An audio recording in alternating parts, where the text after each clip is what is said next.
Kanino manggagaling yung 8 billion? Ayon sa dokumentong ito, walang iba kung hindi kay Congressman Zaldico. Uy, sana all.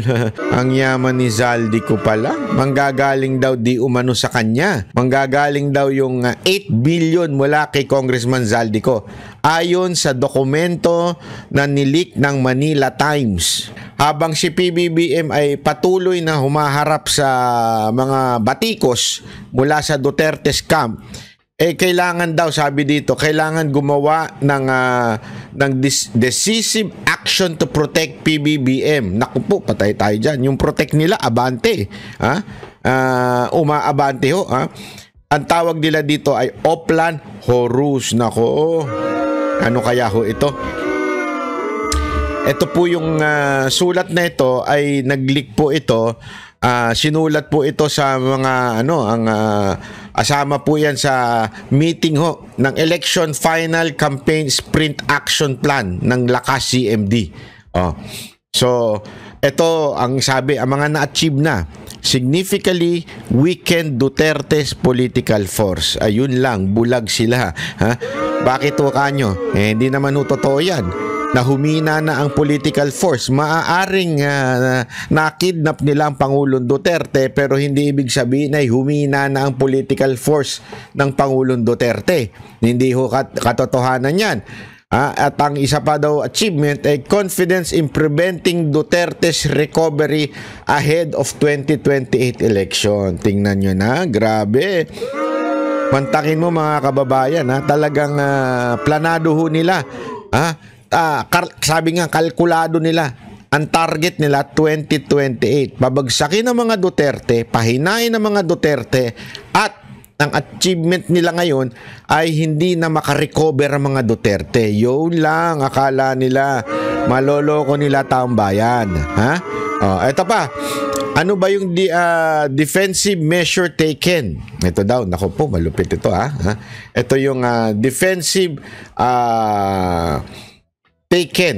Sabihin yung ginawa nila. Form core campaign team, si Martin, ang presidente, si Tamayo, congressman, mga congressman, si Toti, congressman AG. Naku, may mga pinangalanang hindi ko alam ang build alliance across parties. Ibig sabihin, magagawa sila ng maraming party. Ay, hindi pala. Sorry naman. Ibig sabihin pala, alliance with party, yung mga political parties. Ang role ng PFP, yung political party ni BBM, aligned with Lakas, NUP, Nacionalista at NPC. Nakita naman po natin, nag-unite po yan ngayong 2025 election. Ibig pong sabihin talagang merong katotohanan ho itong mga issue na ho ito. Ano pa? Ito. Endorse VIP candidate. Naku, may mga VIP candidate sila. Ayan, nakasulat na dyan. Tulfo, Lacson, Pacquiao, Revilla, Lapid, Binay. Naku. Secure campaign funds. Naku po, patay tayo dyan. Ano ibig sabihin na secure? Secure ba ibig sabihin magtago? Naku, hindi natin alam ano ba ibig sabihin na secure? Magnakaw? Ano ba ibig sabihin yan? Ibig sabihin ay mag-pondo, mag-ipon para sa campaign funds. Magkano? 8 billion. Kita nyo na? Grabe yung campaign funds sila. 8 billion. Magkano kaya napupunta sa bulsa? Yun lang. Gago! Kanino manggagaling yung 8 billion? Ayon sa dokumentong ito, walang iba kung hindi kay Congressman Zaldico. Uy, sana all. Gago! Ang yaman ni Zaldico pala. Manggagaling daw di umano sa kanya. Allegedly, manggagaling daw yung 8 billion mula kay Congressman Zaldico. Ayon sa dokumento na nilik ng Manila Times. Okay? Galing po yan sa Manila Times. Hindi po galing sa akin yan, Binabasa lamang po natin. Okay? Policy leverage. Nako, rice tariff exemption. Nako, ayan na yung bigas. So kasama sa plano talaga yung pagbaba ng bigas. Kaya may mga i-exempt. para bumaba yung bigas. Nako. Oh, alam na. Gago! Kaya nga ngayon, meron silang pa 20 pesos na bigas diyan sa Visayas. Eto, dito mo makikita talaga na namumuliti ka sila. Kaya naman pala. Pero since kailangan lang itong ma-exempt, yung depende kung saan kailangan ng boto, doon lang nila gagawin. Diba? Ano pa? Increase benefits for uniform personnel. Nako, alam na nila na baka pumiyok, magalit ang mga uniform personnel, so sinuhulan na rin nila. Gago! Grabing kademonyo ng gobyernong ito, no? Di ba? Ang lupit ng kademonyo ng gobyerno, pati yung uniform personnel sinusuhulan. Ang tanong natin dyan, mga kababayan, kayo hubang mga uniform personnel ay nasusuhulan? Yan ang tanong. Kayo po bang uniform personnel ay nasusuhulan? Pwede bang sumagot kayo? O baka naman yung mga general lang ang nasusuhulan. At yung mga nasa baba wala nang magawa. Hindi na kayo kasali sa naaambunan. Mga kababayan, makinig kayo, uniform personnel, mga pulis, mga sundalo at kung sino-sino pa na uniform personnel. Plano nila na talagang i-increase ang benefits. Ang tanong, ibig sabihin, ginawa na nila yan, di ba? Ang tanong, kayo ba'y naambunan?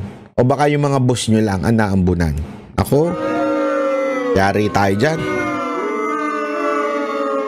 Ito, conducted effective information campaigns with influencer. Uy, kaya pala yumayaman ng mga ulul. Kaya pala yung mga bayarang influencer ng gobernong ito, yumayaman. Yung dating nakatira sa kubo-kubo, na nakahubad lang, ngayon may pera na, may pang chupageti na. Nako. Gago! Yung isa pa nga dyan, sabi niya, siya ang highest paid. Di ba? Gago lang talaga. Kamusta na, Mark? Gago! Sa'yo ba napunta lahat? Bakit ikaw ang highest paid? Ang kapal naman ng mukha mo. Oy, makagago. Sabi mo, ikaw ang highest paid. So, magkano yun? Magkano kaya yung bayad sa'yo? Yun ang tanong dyan. Eto Ito matindi dito, mga kababayan. Para mas maintindihan natin, meron mga tayong highlights pa kung paano nila gagawin ito. Ito. Ayan. Offensive measures. Offensive measures na gagawin. Collaborate with ICC, PNP, PDEA, HRC. Naku. Ito ba yung Human Rights Commission? Pati pala yun nakikipagkuntsabahan na. Senator Trillanes, yun. Kaya pala ngayon tinatarget na si Magalong. Magalong. Si Malapitan. Kaya pala tinatarget na si Malapitan. Kasi nag-collaborate ang gobernong ito Senator Trillanes. Ayan nakasulat Nakasulat po. Ayon po yan sa Manila Times report ng leaked document. Ibig sabihin, susuportahan nila si Trillanes. Kaya naman pala pinatawag na ng chairman ng COMELEC etong si Malapitan. Nako po. Alam na this. Yung mga ganyang galawang yan di ba? Pangalawa, local investigation ongoing. Naku po, local investigation sa House, sa DOJ, NBI, COA, AMLAC on drug war and confidential funds cases. Yun, di ba? Nakita natin talagang kaliwat kanan ng investigasyon mula sa House, mula sa NBI, mula sa DOJ. Nagkaroon ng talagang simultaneous investigation against war on drugs and confidential fund ng Office of the Vice President. Yun, kasama pala sa plano. Eto pa, tingnan nyo to. Tingnan nyo to. Makinig kayo. Oh, eto na yung mga na-execute nila. Initiated an advanced impeachment proceedings against Sara Duterte through budgetary incentives. Mga tarantado talaga ito, mga ito. Anong ibig sabihin nun? Sinimulan at isinulong ang impeachment laban kay Sara Duterte gamit ang mga insentibo sa budget. Nako, ibig sabihin, upang maisulong ang impeachment, nagkabigayan na. Para maisulong ang impeachment, may mga naabutan na ng mga kongresista. Kaya mamaya, meron tayong tatalakaying congressman, mga tumatakbo na pumirma sa impeachment. Ang tanong sila ba'y nakatanggap? Aba, yan ang ating aalamin. Unya-unya. Pag-uusapan natin yan. Kasi, di ba? At merong lumalaban sa kanila na mga kongresista na alam kong matino. Kakilala ko. At sigurado ko 100% matino. At hindi pumirma ng impeachment. O mamaya, pag-uusapan natin yan. Kasi importanteng maunawaan natin na may mga ganyang palang galawan nangyayari. Kaya naman pala, kahit si Richard Gomez ngayon, tinatarget na, mukhang pinalalabas na siya ang may kagagawa ng drama nitong isang self-confessed drug lord. Mukhang siya ang pinalalabas na may kasalanan, si Richard Gomez, kasi nga hindi pumirma si Richard Gomez, di ba? Talagang ibig sabihin, meron talagang incentive ang mga pumirma. Meron talaga silang nakukuhang budget, ika nga. Ito pa.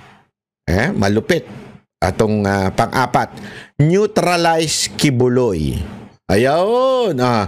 KOJC to restrict campaign funding for Duterte's camp. Sinasabi ko na sa inyo ito Matagal ko nang sinasabi ito sa inyo, mga kababayan, di ba?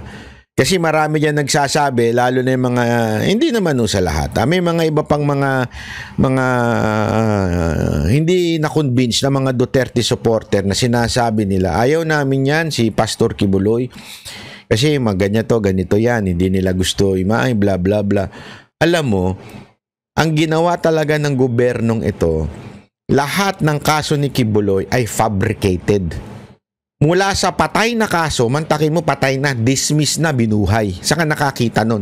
Tapos dinagdagan pa ng non-bailable. Isipin mo ito nga, ang ganda nga nung paliwanag ni dito ni Attorney Torreon. Bakit to? Anong sabi niya? Mantakin mo, ang kaso na ikinaso kay Pastor Kibuloy, rape.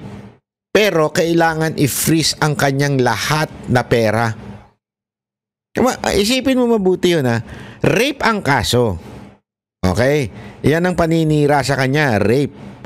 Yung nagsabi na ni rape daw siya, bale-balentong naman ang kanyang mga sinasabi sa hukuman. Okay? Hindi ko pwedeng i-discuss dito, pero narinig ko mismo, bale-balentong. Ibig sabihin, walang kwenta yung mga pinag-usapan. Tapos, mantakin mo ito mga kababayan. Wala nang ang kwenta yung pinag-usapan doon. Rape pa yung case. Alam mo kung bakit rape? Kasi nga po, para non-bailable. Para makulong si Pastor Kibuloy. Ito pa matindi. Bakit kailangan i-freeze ang lahat ng asset ni Pastor Kibuloy? Alam mo, ang problema kasi, in-underestimate nila si Pastor Kibuloy. Ang akala nila, lahat ng ginagamit niya, lahat ng mga eroplano, kung ano-ano pa, lahat ng negosyo, at ay nasa pangalan niya. O kaya yung mga bahay nasa pangalan niya. Wala po. Wala pong pagmamay-ari si Pastor. Ang lahat pong ito ay nakapangalan sa kanyang mga membro. Bakit to? Kasi ito'y pagmamay-ari ng kingdom. Anong ibig ko sabihin? Kasi sa kanila, meron silang parang patakaran. Meron silang rules, ika nga. O meron silang pamantayan na sama-sama ang kanilang wealth. At alam mo, mga kababayan, hindi ito, baka akala nung iba, bakit ganun? Nanlalamang leader. Hindi. Alam niyo ba, ganyan po nung panahon ng Acts. Yung Acts sa Biblia. Nung panahon ng first yung unang bugso ng Christianity pagkaalis po ng ating ng ating Panginoon after the Pentecost, yung mga disipulo, para maipakalat nila yung salita ng Panginoong Yesus, at kaya para usundin nila yung go and make disciples of all nations, ang ginawa ho nila, lahat po ng mananampalataya nun, they gather all their belongings together. Inilalagay nila sa isang pondo. Tapos yun ang gagamitin nila para sa salita ng Panginoon. Kasi nga, sa kanila, ang prinsipyo nila, we are no longer living. Diba? Yan yung prinsipyo ng Biblia na we are no longer live, but Christ lives in me. So, kung ano lang yung misyon na ibinigay sa atin ni Kristo bilang mananampalataya, bilang mga lahat po tayo misyonaryo. So lahat po ng mga naniniwala sa Panginoong Hesus, sama-sama ang pera, pinagsasama-sama, at yun ang gagamitin sa ministeryo. At ganun hata po ang ina-apply ng KOJC po. Sama-sama po ang kanilang ang pondo, at yan po ang ginagamit sa ministeryo. Ang akala ho nila, sobrang yaman ni Pastor Kibuloy. Akala ho siguro nila may ginto, kaya nagukay to si Tore. Yan ang totoo Yan kasi ang hindi ho nila maintindihan, yung kapangyarihan ng Panginoon na magpala sa mga taong nagtitiwala. Yan ang mahirap. Alam nyo ba, meron sa prinsipyo sa Biblia na liglig, siksik at umaapaw na blessing ang mapupunta sa'yo pag ikaw natuto unang-una mag-tithes.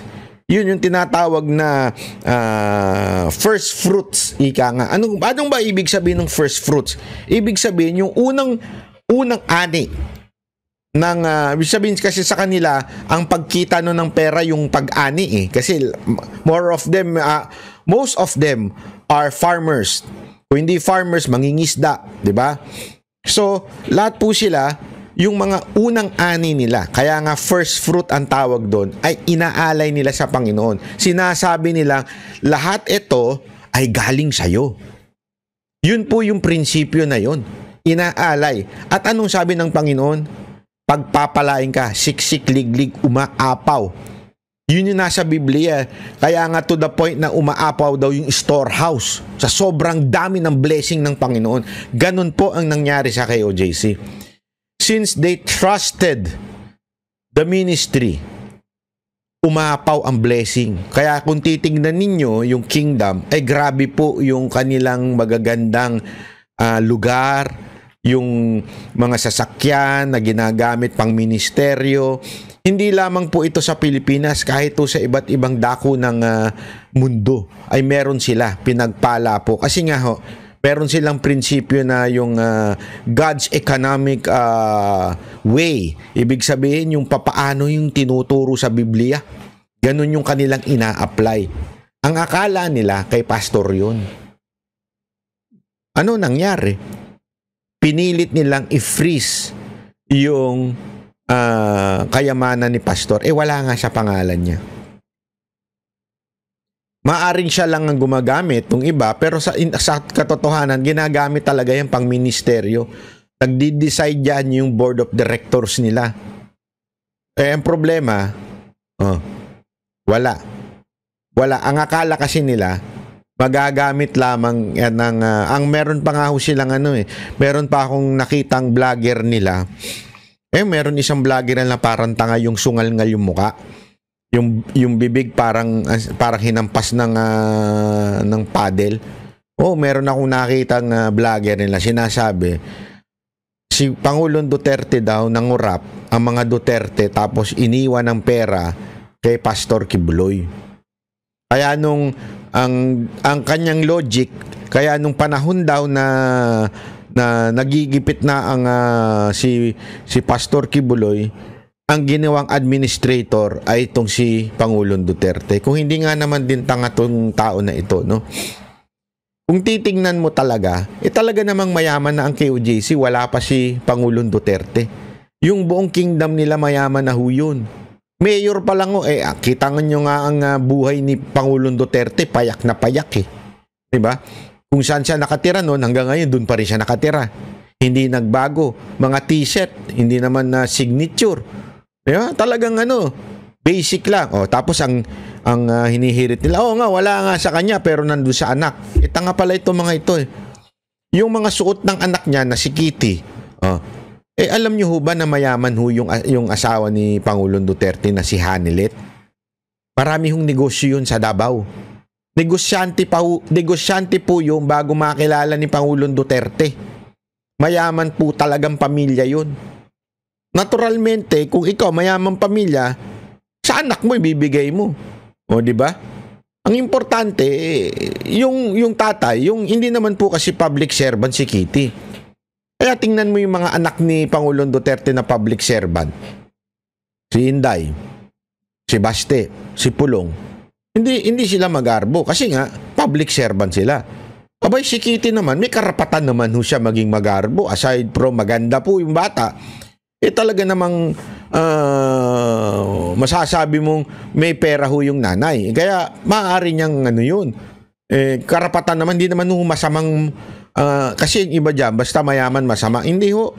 Ang masama, yung sobra mong yaman tapos nasa politika ka. Yun ang masama. At yun nga mga kababayan, anong masasabi niyo sa balitang ito? Maaring ihayag ang inyong opinyon at kuro-kuro sa comment section sa ibaba. Huwag din kalimutang mag-like, mag-subscribe at mag-share sa bidyong ito. Maraming salamat sa panonood.